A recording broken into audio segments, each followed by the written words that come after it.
Hello, everyone. It's Getselious and Sithscott, Hello. and this time around we'll be covering and giving our opinions on the latest interaction between Conrad, the creator of the game Outbound Ghost, the developer of the game, and Digerati, the publisher. If you want some more context about it, the Outbound Ghost creator has pointed out his several complaints of working with Girardi, and Girardi has made a small statement talking about their interactions with Conrad. Now, this is a very complex situation, and we'll be reacting to most of the recent videos of it.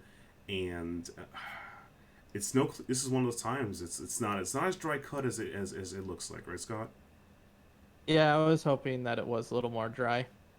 But it isn't. It's a lot of things going around. And if you guys, if you guys want to do us a solid, be sure to subscribe to the channel, like the video, hit the bell as well, be notified when live content, and follow myself, Getselious and Sithscott, in the description below. So let's start with Conrad's response to the whole thing. So Conrad, let's go. Hi Take it everyone, away. this is Conrad, the head of Conradical Hi, Games, Conrad. the small game studio that made the Outbound Ghost. On December 8th, we made a video explaining that we had cut ties with one of our publishers because it breached the licensing agreement. Because of that breach, the publisher is no longer allowed to distribute our game, the Outbound Ghost. If you've checked the game storefront pages since then, you'll notice that they're still publishing the game, and this is not with my permission. In this video, I'm going to explain how that publisher breached. All right, so I'm gonna pause it there to make it clear. The Outbound Ghost is a Paper Mario style RPG game. Scott and I have done a review for it. I think it's a phenomenal game. Now we only had access to the Steam version, right? Yes. So the Steam version, if you try to check Steam now, if you type in the store as of today, which is December 17th, you type in the Outbound, you don't see the game at all. Even if you try to click the demo, it just doesn't. It's not there. So if you purchased the game or had access to the demo and it saves to your hard drive, that's it. If you, as of today, if you want to purchase the game, it doesn't seem like it's available on the Steam store. The Steam store. I don't know about other storefronts, but it's definitely not on the Steam store. Yeah, you can still apparently buy physical copies of the Switch and PlayStation version, but Those are those apparently have some issues. right, and which you'll probably get more detail. Agreement, as well as some other information you may be interested in knowing as people who have bought the Outbound Ghost. Many of you think it's just a case of a publisher releasing a bad port, but that's only the beginning. To give you a little something at the beginning of this video, Conradical has not received a single dollar in royalties from the publisher based on its distribution of the game. Why are we making this video not taking care of this matter privately? All right, so his first thing he mentioned was talking about royalties. Royalties is kind of complicated because there's many type of royalties and what type of royalties get paid for. Royalties are essentially as long as the game exists and it sells, you get a certain amount of income based of it. You just like how Marvel gets a royalty check anytime Spider-Man is out there, you know. So it's just a basic way to look at it. Most royalties are done once or twice a year by the company, and then they hand out the check to the person. I've never heard scenarios where royalties are paid instantaneously, like very early, very quick. Maybe as a signing bonus or a game dev bonus, but that's a whole different thing. Maybe Connor will explain more details about that. So let's go on. Well, we've tried. The publisher is not complying, so we are doing this so that people know that we're not responsible for the faulty console versions, as well as trying to find a way to regain control of the storefronts.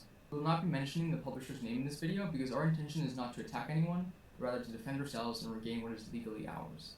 Despite this, the publisher's owner has personally attacked me, Conrad, and tried to smear my reputation. We are not playing the same game. They are attacking, and we are defending.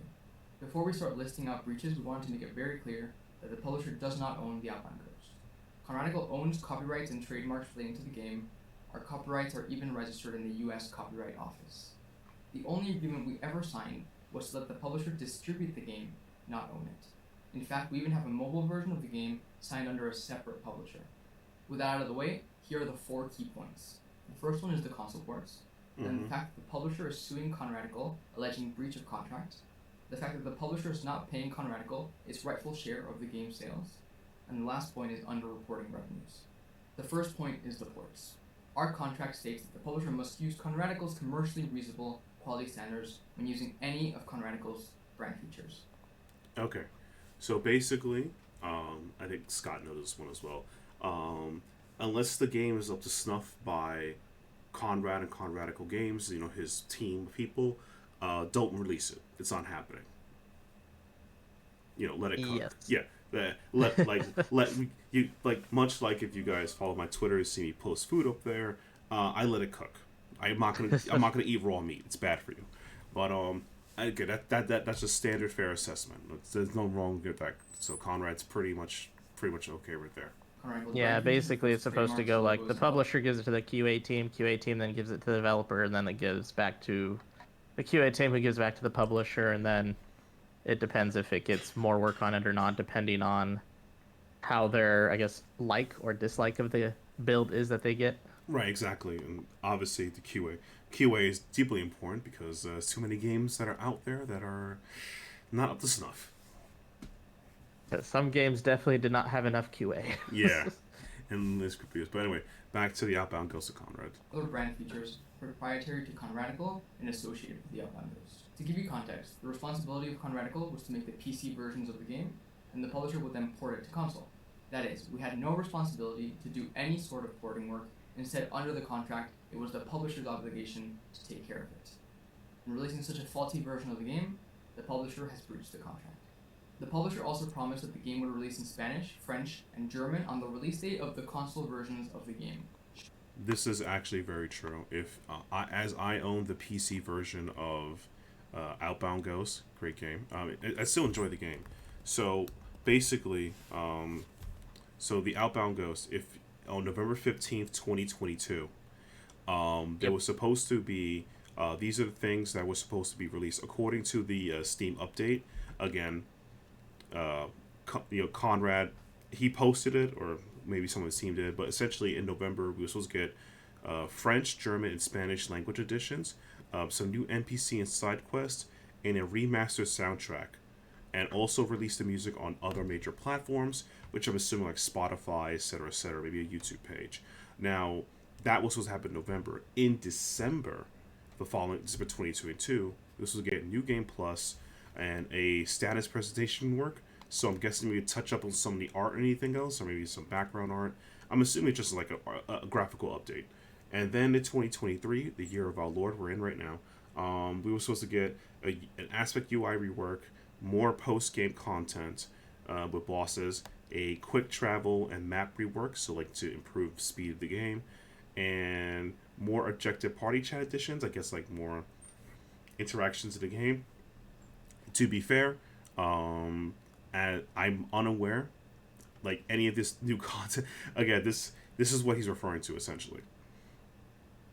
Now, the bummer part about it is that he's probably gonna go more detail about that. So let's go.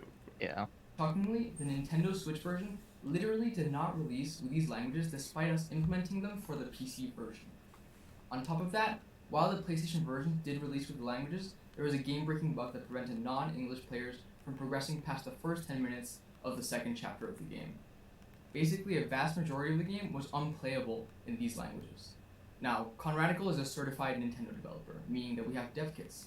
Despite this, the publisher only provided us with 2 playable builds of the Nintendo Switch version throughout the porting process. First build performed so bad, it was unplayable, and we kindly relayed this feedback.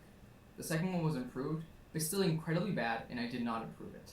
Again, we relayed this feedback and expected the feedback process to continue. However, once we asked the publisher for a frame rate counter in the build, which by the way we had created for the PC version, so it was as easy as just toggling a switch, we never received a build again. This wouldn't have been a problem if the released game worked, but clearly it didn't, as those of you who played the game experienced firsthand. That's a bummer. I only had the piece for so. I feel like these are just basic demands. It's not nothing crazy like, oh hey, dear Jotty, get serving my hors d'oeuvres on my on my lap chair and grapes on it. That was not a demand. So it seems like they were going through, as you described earlier, Scott, the Q&A process of we do this, you do this, I like this, I don't like that, right? Yep. Right. And it seems like they were hoping for more feedback, but then Digerati release the game.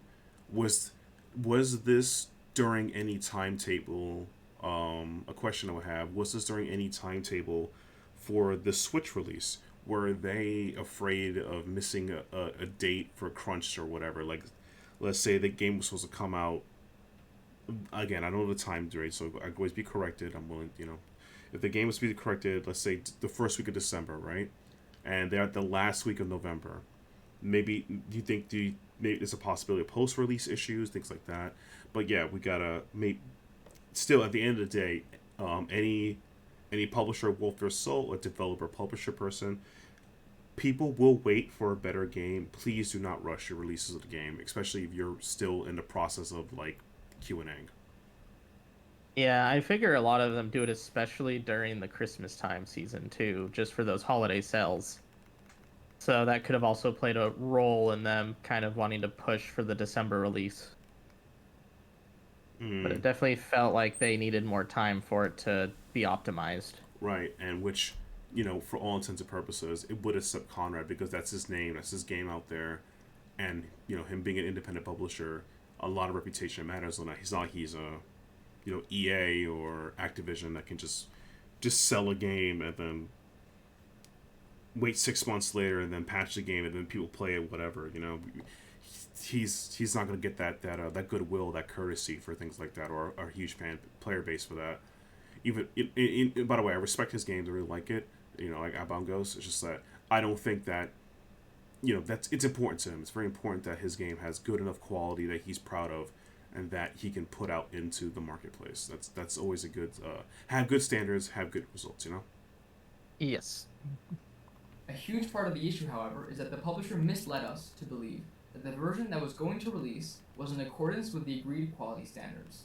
We trusted them, being our publisher, but we never should have. If we had not warned players about the state of the console versions, my reputation in this industry would have been ruined forever by no fault of my own. And after we made the warnings, however, things changed. The lawsuit. Let's cut to the chase. The publisher is suing Conrad, claiming we breached the license agreement. This is clearly not true, and the points I've made and will continue making in this video shows that our termination of the contract is completely within reason. The lawsuit is an attempt to silence me and scare others from coming out. On top of this, in paragraph 48 of the complaint, the publisher claims that I have made several false defamatory and disparaging statements. What are the defamatory statements? Well, let's check Exhibit C because the publisher quotes them. First is our initial statement in which we explained that I was never able to test the version of the game that came out, and we even gave proof regarding the version that I played versus the one that actually came out. How is this defamatory when we never even mentioned who was at fault? You ask me. Another instance... That's a bit radical for the developer to do something like that. Yes. I don't know if the statements... I know he made a video before this, at least a tweet, maybe a Twitter video on it. Don't know about a full video. So... if he's referring to the Twitter video, I was unaware there was different versions, or maybe he may have. But if this was mostly, again, an internal defamatory doesn't really kind of matter. Like, I'll give you guys a little off camera. Me and Scott, we say some terrible things to each other, but it's not defamatory unless the camera's rolling, right, Scott? Exactly. And that's. But on a very serious note, if this was in private settings, like they said, then I wouldn't really call it defamatory.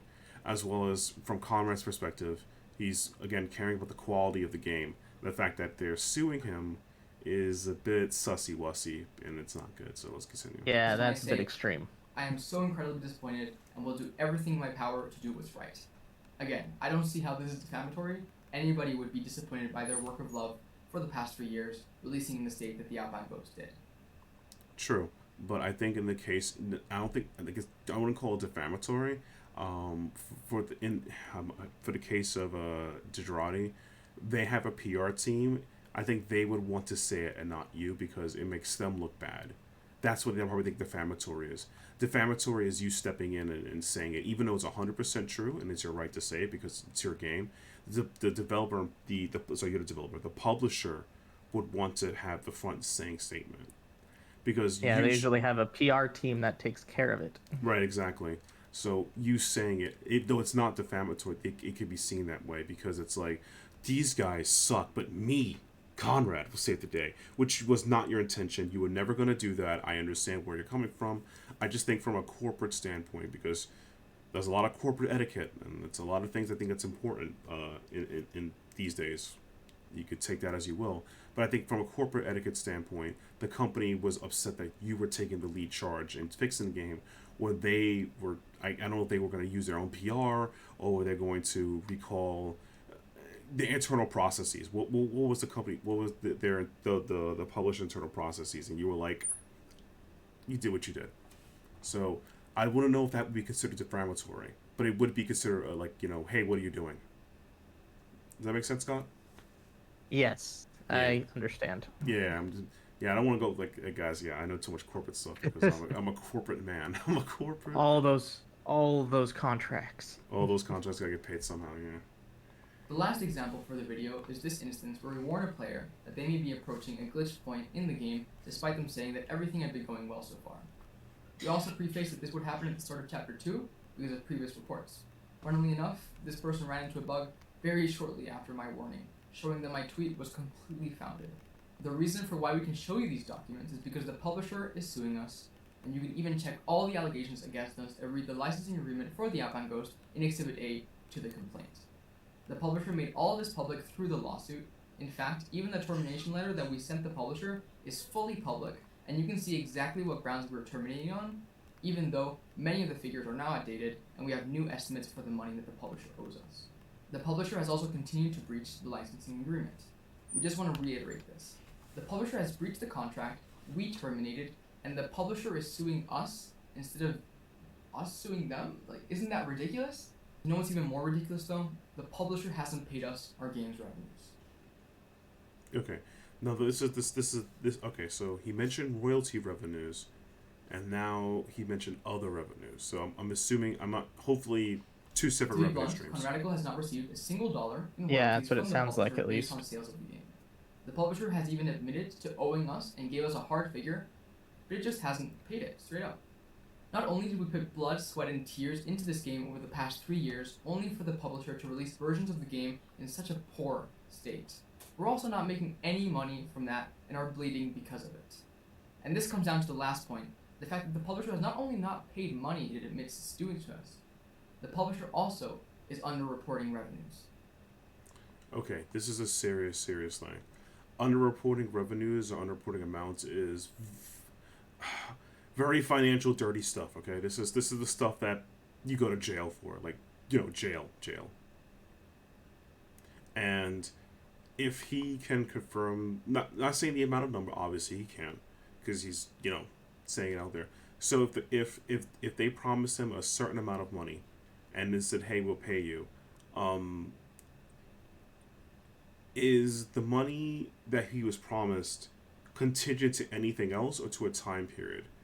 That's the only thing that would be questionable about. Like, were they going to pay him the royalties that he mentioned earlier in the video within once a year or twice a year, and the revenue that's been underreported, does he get paid monthly for it, for every sale that happens? And would you be, again, no like, haha, show me the numbers. It's if the game, depending on how many sales the game has made, does he gets paid on a monthly or monthly, hopefully monthly basis, a monthly basis per revenue. This is underreported revenue is very dicey and can lead to a lot of complications, because it could show that one person overestimated, one person underestimated, or in some instances they just had poor accounting processes recording revenue, which can be not good for everyone, not just Conrad, just the company itself. Yeah, it's very muddy trying to accuse that. Yeah, and it's like, because if they're unreported revenues and it's just Conrad, internally there could be even more issues, such as the clerk getting paid, or one of the managers, etc., etc. This is a really big deal, but I'm gonna let Conrad talk more about it before I speculate more. Before we speculate more, because I'm ready to speculate more. Video game sub-licensing. In short, as a publisher of a game, you can give the license to another publisher, so a sub-license. and it can sell it as per the terms of the new agreement. Normally, this means that the original publisher and the sub-licensed publisher agree to a new revenue share, but of course, the revenue share that the original publisher receives also gets split with the developer if the developer is not self-publishing. Mm-hmm. Doing stuff like this is common when you're not a physical publisher and you want to make physical copies of the game, or when you want to distribute in China, but you're not able to because of the regulations that they have with foreign companies. Mm-hmm. Pretty simple to understand stuff, and I've known this kind of business practice since before we made the Outbound Ghost. What we didn't know is that very often you get upfront payments for signing such deals. In short, the publisher sub-licensed the game out to third parties without disclosing to us that it had received upfront payments. Ooh. There is money that it received without our knowledge before the whole porting stuff happened, Ooh, and we're that's entitled spicy. to our share. That's okay. Underreporting revenues is a light way of putting such practice. Ooh, that's spicy. That's a spicy Here's what's meatball. next. So basically, the developer, sorry, he's the developer. The publisher, had a deal that, all right, I'm going to publish the game. You publish the game, and then they, according to Conrad, use a bunch of sub-publishers to publish the other games. Again, he's not going to name them or approve the whatever. It's understandable. So basically, a publisher with sub-publishers to make money to sub-publish. Oh god, I can see where who published. It's a giant umbrella. It's an umbrella. Yeah, it's trickling down, but not in a good way. Yeah. Yeah. At the moment, we have not been served with a lawsuit, and we have no plans to countersue for now. As many of you know, lawsuits in the US can be prohibitively expensive and time-consuming. Because of this, we have decided that issuing DMCA takedown requests to the platform holders is the best course of action. In case I'm going to pause it right there. So that is, as we mentioned earlier in the video, why you are unable to find the game on, at least so far, on Steam. Probably soon to follow on consoles.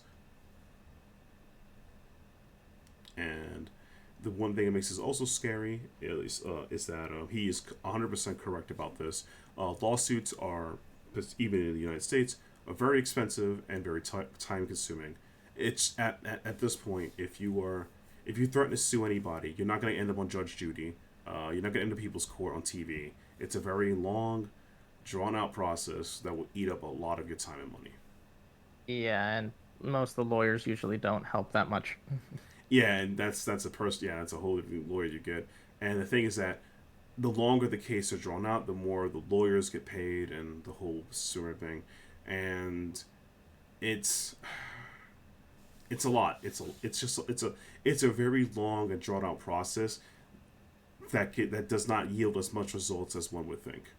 So I can see why they would go under the DMCA routes, which only makes me sad because it'll be hard for me to tell people, hey, play some Outbound Ghost. It's a fun game, or try to advertise for it. But maybe there's some hope in the future. Maybe they can publish it themselves. In case you're not familiar with what that means, we're essentially showing platform holders that we own the copyright to the game and that the publisher does not have the right to distribute the game, so they are committing copyright infringement by keeping the page up. I wish it didn't come to this, but we've tried to resolve this amicably and haven't been able to, especially now that the publisher has sued us.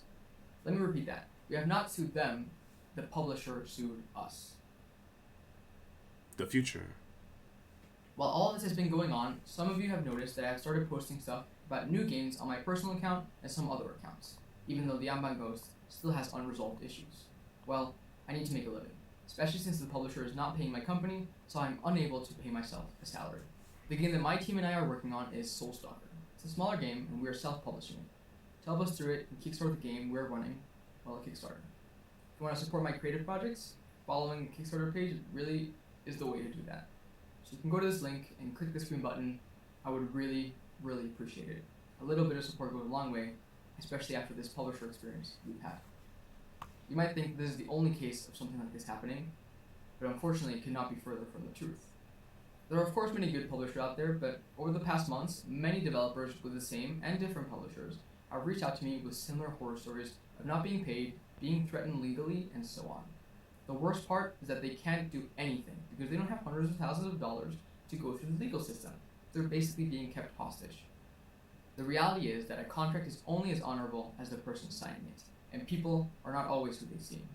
You can have the law 100% on your side, but if you don't have hundreds of thousands of dollars, you won't have the resources to make it count.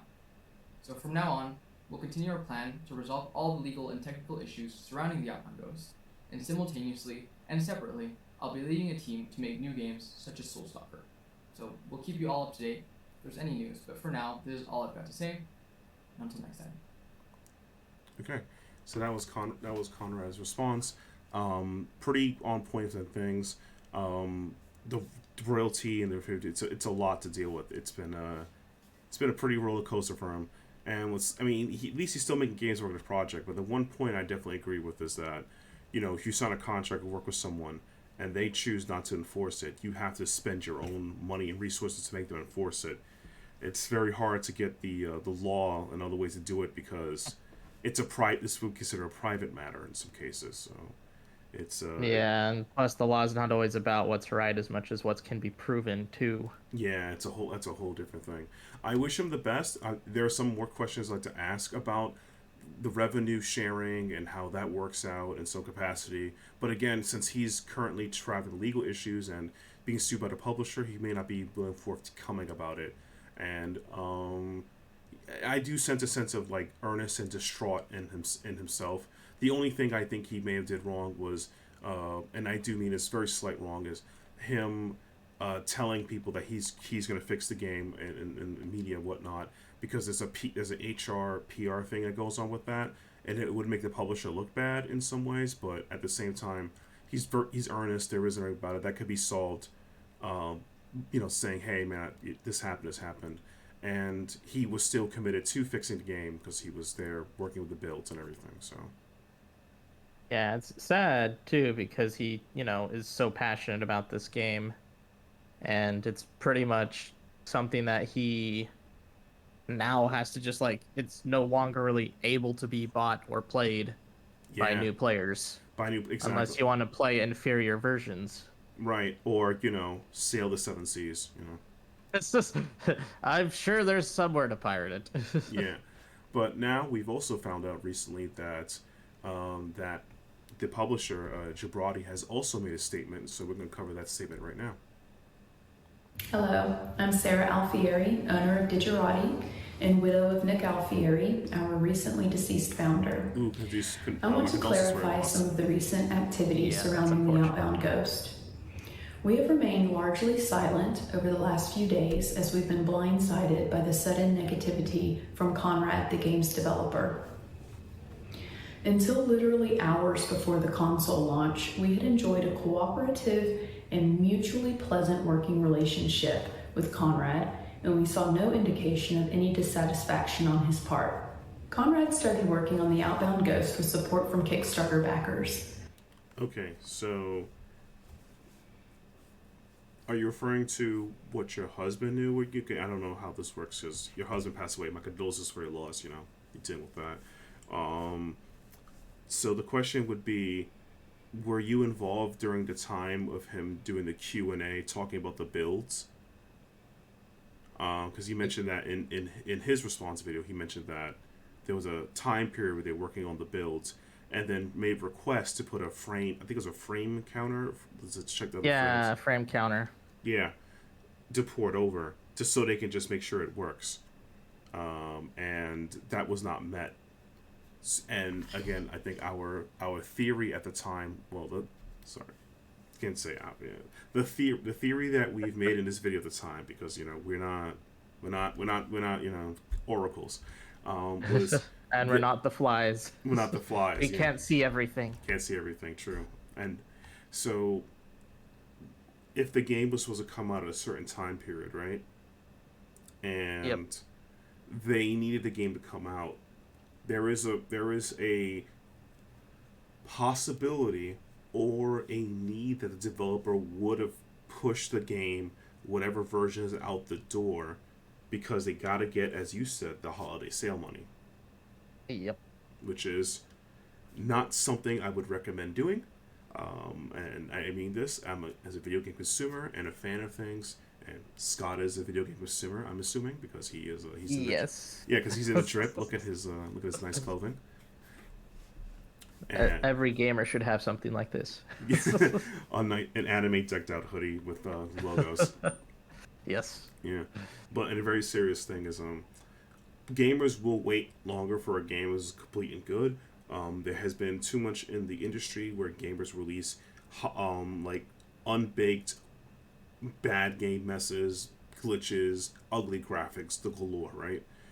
If you just spent the extra 2 months, 3 months to polish it out, it'll be a much better project because I'll be polite and say, listen, you only get one, repeat that, one chance to make a good impression. Don't blow it just to make a patch it, you know?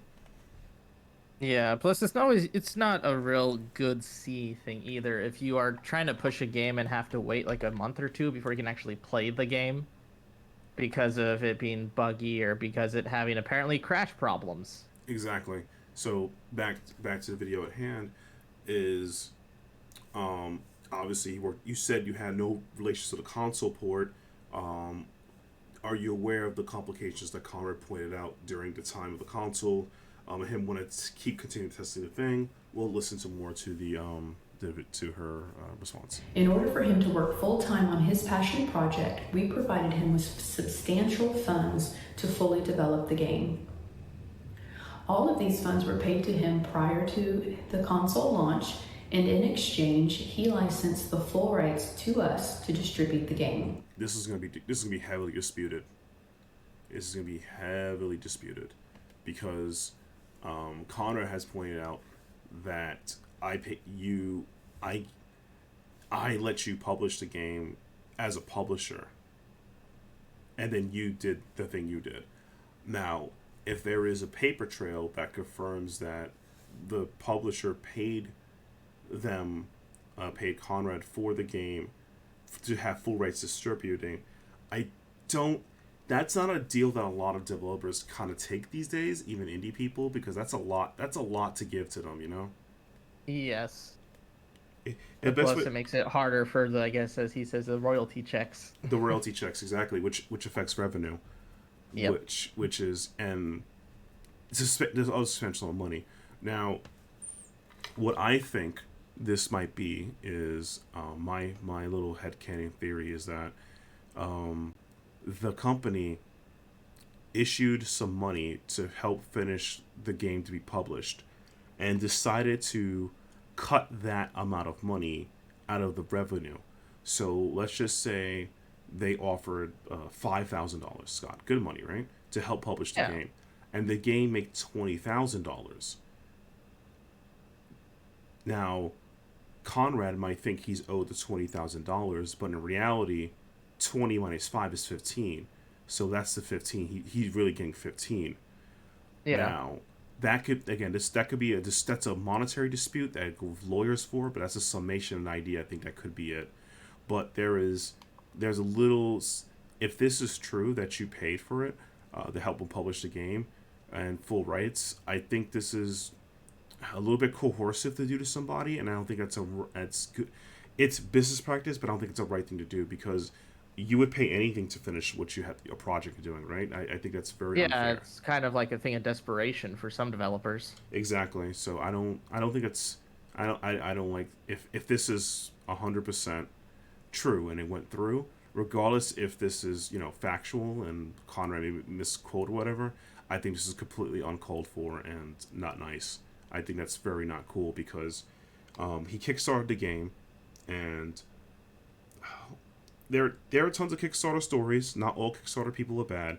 That they overestimated the amount they need to finish the game, right? So they go to a publisher, or they can't go to a bank to get extra money. The publisher's like, okay, I'll give you an extra $5,000-$10,000, whatever the amount is, right? And in return, I'll take that out of your month revenue. That's a fair deal. But if you do that but take their rights, that's a pretty spicy thing to do. Yep.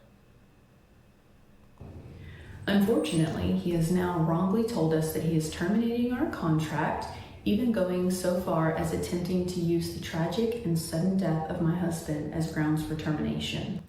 Okay, so from Conrad's video and his Twitter, I'm pretty sure he's never said anything like this. This is a bit loaded as a statement. But again, yeah, this is a bit... if there is evidence that this has been said. It is. Now, from a little corporate here, when you terminate a contract, you need to get paperwork signed, lawyer, all that jazz. You can't just say I'm walking out the door. Yeah, you can't just send an email, especially with something as big as this. Right, you got to go through a termination process. So, the only thing is if Conrad and this is Girardi. I'm sorry to pronounce it. The publisher. Digerati. Girardi, yeah, bombs away.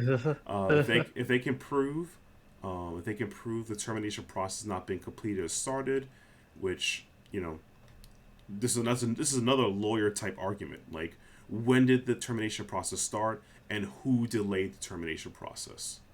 Yep. That's a whole another can of worms. But either way, it is very clear from Conrad's perspective the termination is finito. I'm done with you. Goodbye. I wish you good day. Now, yeah, that sounds like how it went. yeah, exactly. And if I don't listen again, if there is proof that that Conrad did use the tragic death of someone's husband to leave, I think that's uncool. But at the same time, you have to prove that. It's a bit of a stretch to claim that, but it's even more of a stretch that actually was what happened. Exactly, yeah. And like, it would be like, for example, if our Lord and Savior Keith of the Outer Haven has served us our serving letters mid-video. Don't check your Discord, no. Oh no! I'm done. Oh, I'm out of here. I'm out E5. Screw you guys. Follow me on twitch.tv. Let's get serious. But in all seriousness, that it would be like that. That it would be, and getting served your term papers is very uncouth.